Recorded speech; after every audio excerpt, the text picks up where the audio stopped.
চাপাটি লইছি, বড় বড় চাপাটি। আর বড় বন্দুক দিয়ে কলের মধ্যে ঢোক মানে পিছনের কলে ঢুকাইয়ে এবার আমার 5-6 জন আটকাই রাখছে। এবার করতে আবার জায়গায় করতে তো মাঝে কনাল করে গুলি করে দিন। এইবারে কইছে কইতে পারবো না, মাঝে কোনো নাই। এবারে এই জায়গায় বসে একটা লাঠি মারছে, আমার লাঠি মারার পরে আমি পিছের কলে বইয়ে পড়ছি। আচ্ছা, আপনাদের কি সবাই মারধর করছে নাকি কিছু? সবারই মারছে, একজনের হাত কাটতে গেছে, একজনের এই জায়গায় কাছে।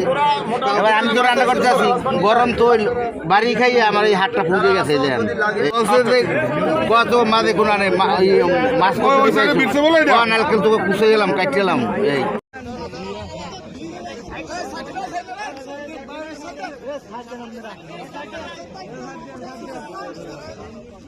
ভালো